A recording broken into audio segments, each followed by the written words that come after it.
I'm actually videoing it to get the wind in the hair. It's awesome.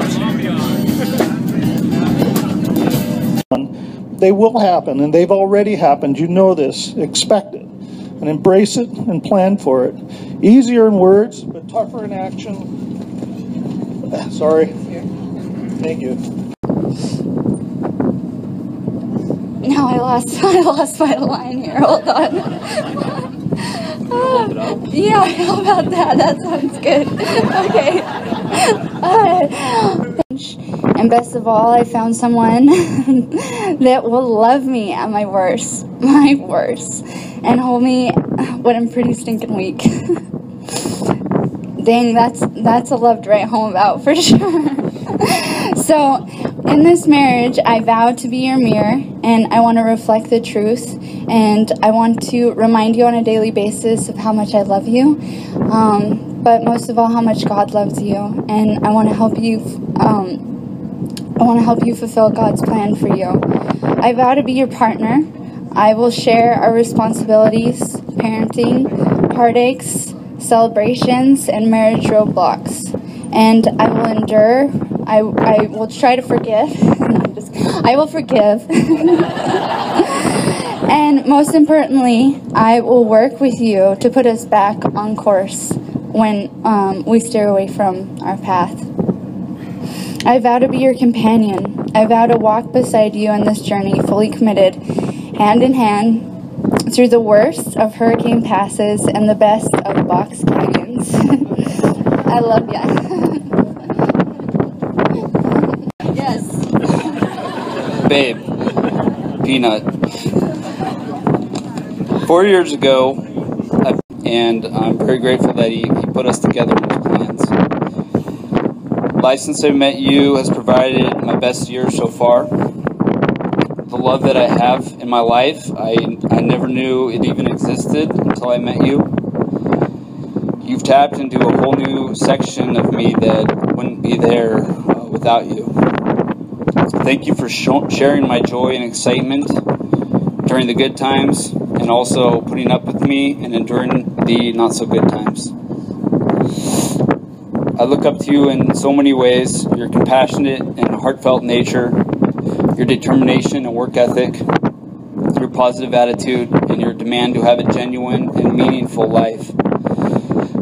Babe, I promise I will always do whatever I can to make that last one a reality. I will see this no longer as my life, but as our life, and I will consciously and persistently strive to always put your thoughts, your needs, your feelings above my own. I also promise that I will love you as God loves us, unconditionally and absolutely. Even throughout our inevitable conflicts and fights, the unconditional love I have for you will be an iron anchor that will never be moved, no matter what. I also vow that I will help you grow in your relationship with God, and I will try to keep Him at the center of our marriage. It's very important to me. I love you, and I promise that I will always love you forever and throughout whatever.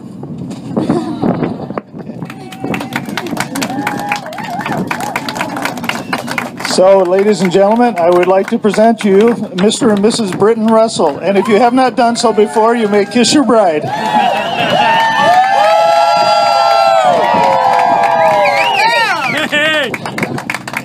Thank you.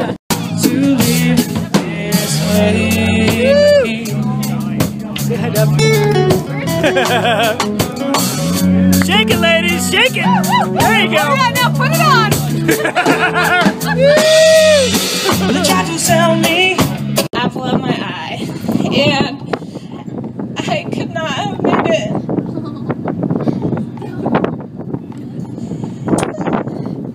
Through grad school, through the last 8 years without you. Okay. You are undoubtedly the most unselfish and beautiful person I know, and I think anyone that knows her would say that. Britton, your zest for adventure, passion for beauty, and rugged, outdoorsy, backwoods style are admirable. That means I approve. So, cheers to you and Britton and a life full of adventure, travels, and romance, most importantly. Cheers.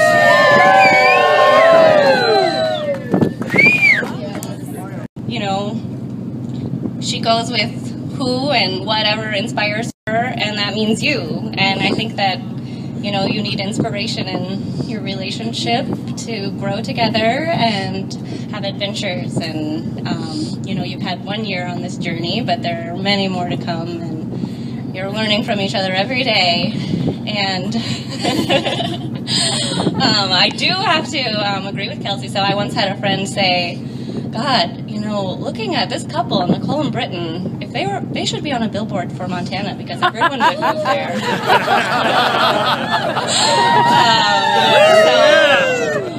yes, that's all I gotta say. I love these two. I'm happy to know them both and keep them in my life for as long as I can. So, I love you too.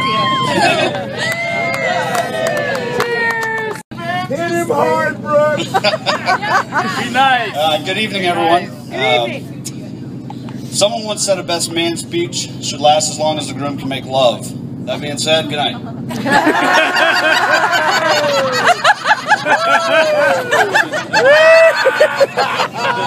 It's truly a pleasure and honor to be asked to speak at Britton and Nicole's reception. For those of you who don't know, I'm Brooks. I'm Britton's brother. Some of you may have been present at my wedding and had the opportunity to witness the toast Britton so carefully took the time to prepare for me. I felt such a deep gratitude at the remarks that it was difficult to wait 2 years to repay the kind gesture. You may have thought that I started writing my speech immediately after. I didn't, though, because I didn't think Nicole would actually follow through with it. So typically in these kinds of speeches at a wedding, it's usual for the best man to speak of the groom's intelligence and integrity and honor and wisdom. But this would have been pretty short-lived, so tonight we're just going to depart from that tradition altogether.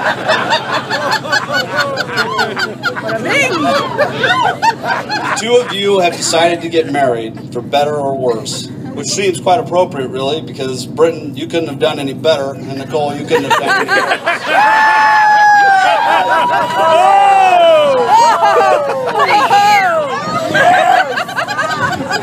Britton was born February 14th, 1983.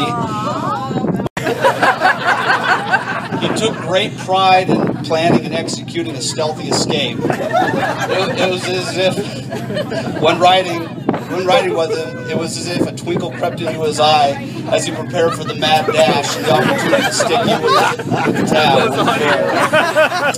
What Britton doesn't know is that I've been keeping track, and he owes me $324.62. And now that he's married a doctor, I feel that I can get the payment in full, plus interest. Sorry, Nicole, this is the part of the ceremony where they mention that before richer or for But Britton's quite a resourceful guy. Once when living in Hawaii, he substituted dishwashing detergent for laundry soap. Nicole, I just hope you like bubbles. I assume he will most likely be taking care of the laundry and cooking and such. And if you're a close meal of Dawn instead of Tide when you return, at least you'll know why. The good news is that he will probably be able to prepare a nice dinner for you. He can make a variety of dishes, macaroni and cheese, toast, cereal. My only concern is that he make moose burgers, right? It's just when he starts combining these ingredients that things get out of hand. Britton was always good at playing pranks. I recall a time when Britton placed a tack on Eric Schatz's chair. And, you know, we all see this in cartoons, but nobody actually does this. Britton did. So when Eric sat on it, instead of getting upset, he kind of just quietly internalized it and prepared a plan. He purchased the laxative at a nearby drugstore and carefully ground up the chocolate bars and put a healthy dosage into Britton's protein powder. When Britton called in sick the next day from being up all night in the bathroom, the prank was a success. After 2 days of his brutal discomfort, we all knew it would be too risky to tell him. Years before we ever did.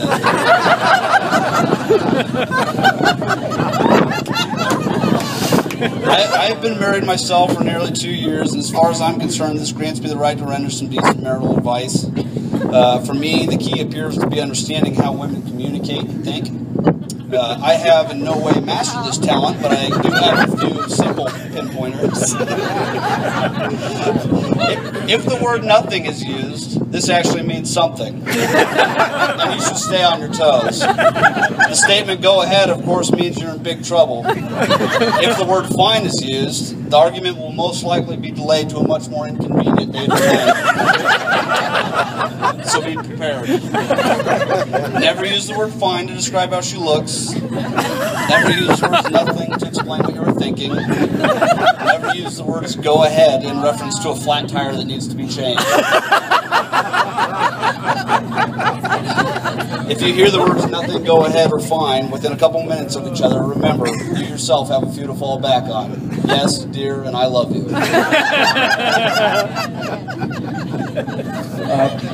Britton and I have been on many adventures together. I know I can always trust him in any kind of situation. It was always easy for me to be able to depend on him. He kept my chin up during the hard times as we walked from Mexico to Canada.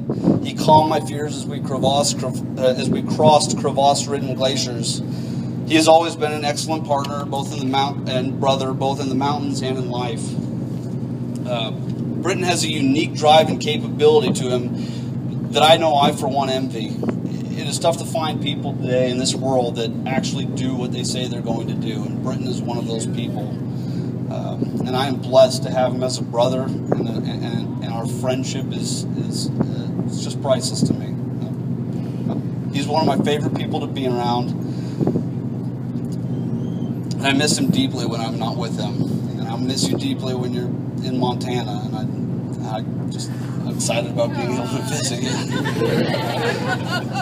I take great comfort in knowing that he is with Nicole, and that he has found a partner that surpasses me in every way, particularly her looks and intelligence.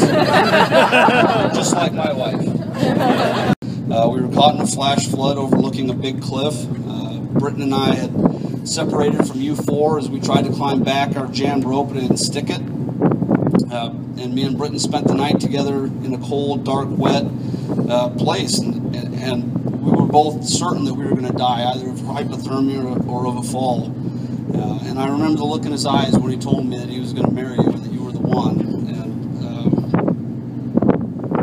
And as close as Britton and me are, we don't typically talk about our deep feelings. And when he said that, I knew that he was genuine, and I knew that he loved you. You're both such incredible people, and I love you both so much. To a wonderful couple, I'd just like to toast, wish you many adventures, a lifetime of happiness. Great health and many children. Cheers. All right.